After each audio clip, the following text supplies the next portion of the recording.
This week in the League of Legends, Cloud Mid has walked away with the victory.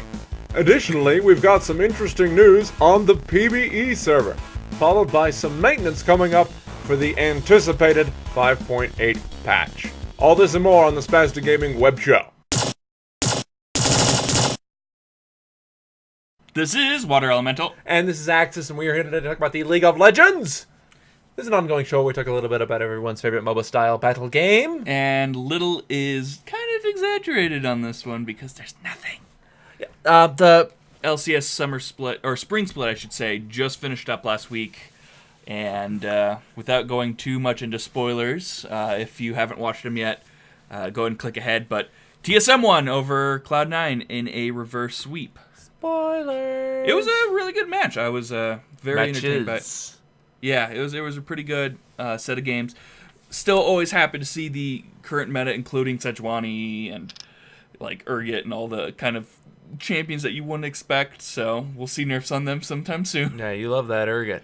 Well, I'm more happy to see Vladimir because everybody's like, oh, Vladimir is so good right now. Yeah. Are you kidding me? It's like, oh, Zed mid just sucks, and then Vladimir's like, I'm gonna go up top and just kind of do my thing. Mm-hmm.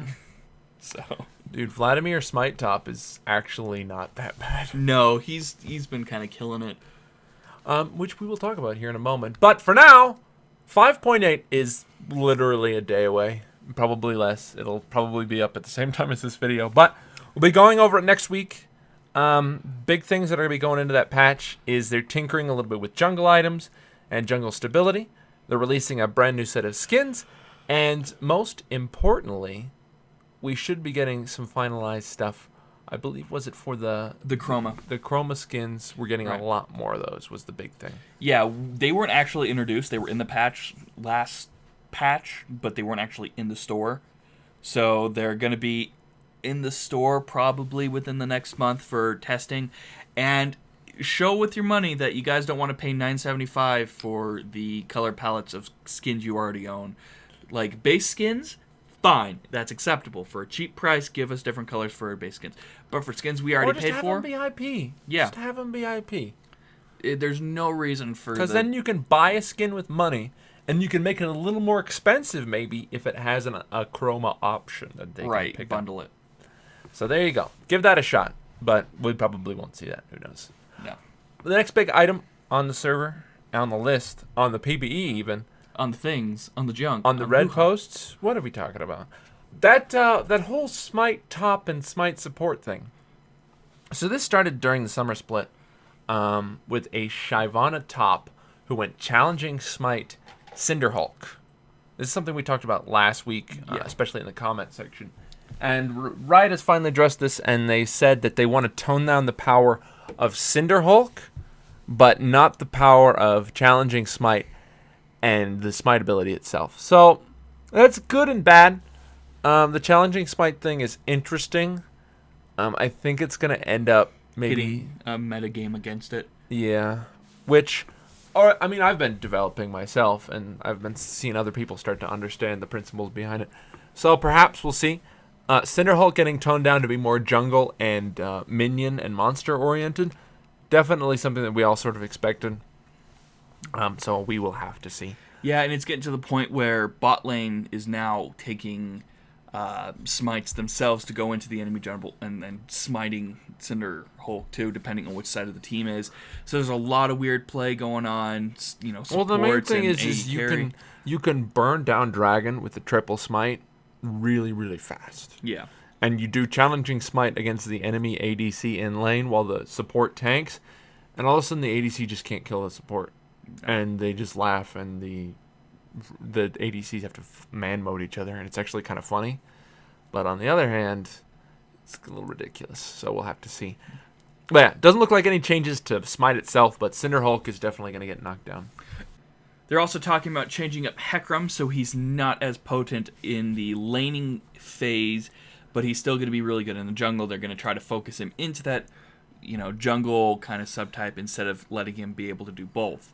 Which, again, it's like getting shoehorned into one skill instead of letting people kind of have multiple roles for characters. But he is super powerful, but they're not, willing to balance him accordingly for both. They're just like, let's just throw him back into the jungle.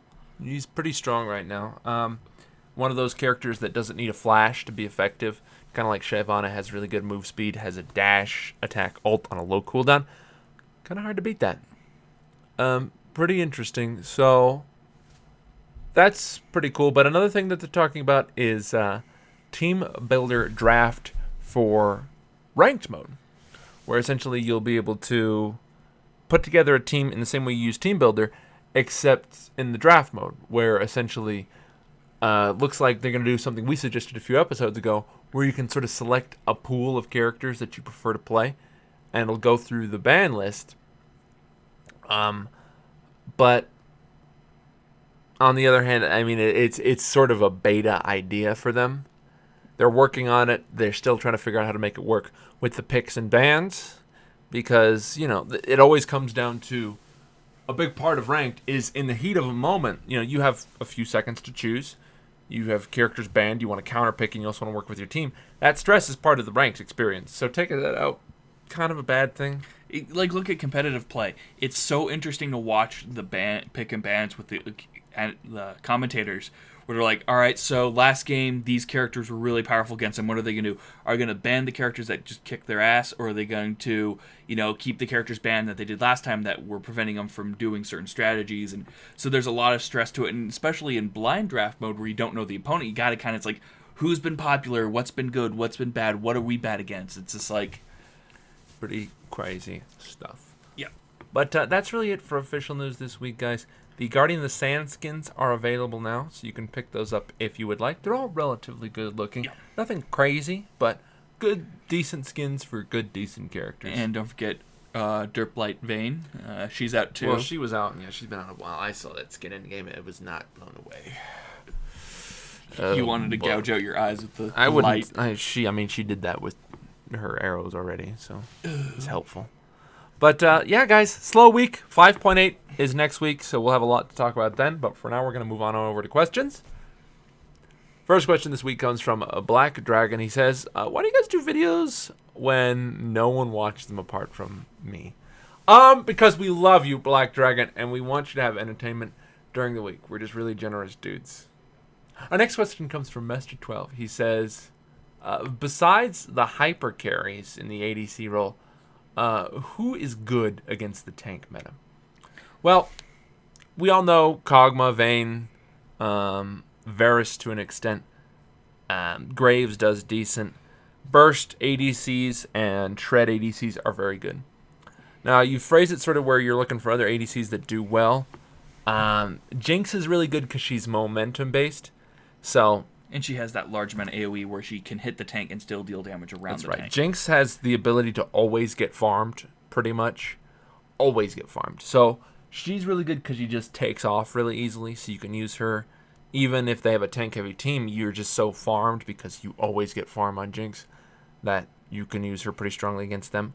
As far as other ADCs of that type, Graves, he's a non-shred, but he's high burst.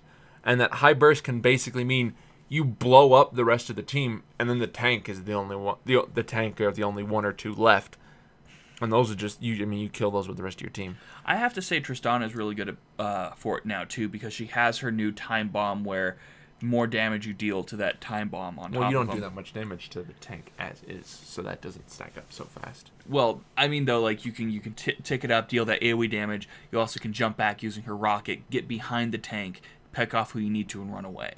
So there's several things that she can do to deal that damage. I mean, everyone knows Lucian isn't as good as he used to be, so he's not a very good pick. Calistier is decent. The main thing to understand about her is that she's able to kind of like backstep and slow the tank down to kind of so the tank will never get to a good Callista. So you can kind of use that. Your Rake, your Rend or whatever is so extremely powerful, even against tanks. I mean, you get even a little bit of uptime and you just start hucking Randuin's spears into people. Not Randuin's, Runin's Hurricane spears into people. Just pick up 3 targets really, really powerfully, get them high stacks, and you just detonate. And sort of similar to Graves, you get that high burst. You kill almost everything but the tank really, really fast. And then it's just you and your support and one other person versus 2 tanks, and that's an easy victory. Right, and it also depends on what type of support you have too. Because if you're playing, the tankier support, you got your Nautilus, you've got your Alistairs, and all that stuff going in there with you. They're going to be doing a lot of interceptions. So if you got a really tanky team going on there, you're going to have to kind of use them as a front shield to take out the more damaging characters and leave the tanks just for last. One of the big things I think is that it's important to pick to your supporting group, not only your support but your top lane and your jungler. Your mid laner is just going to do whatever the heck he wants. Yeah, they're kind of like the Rambo of the team. Mm-hmm. But if you've got, let's say, a Shyvana top, you need to play a more nimble ADC. And if you have, let's say, a Trundle or a Susan top, you can play, a more heavy damage dealing one. So, the key to defeating opponents that are going to make the fight last longer, which are tanks, is to play characters that work well with your composition.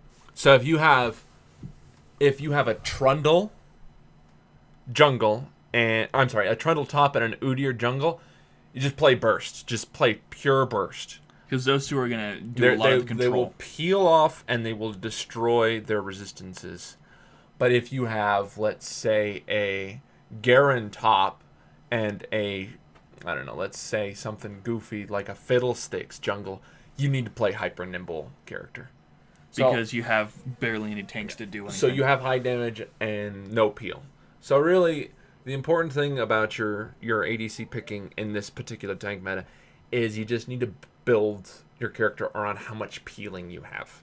Right. Because you're going to do a lot of damage, almost every character you play. Vayne is going to do a bunch of damage, almost any team comp.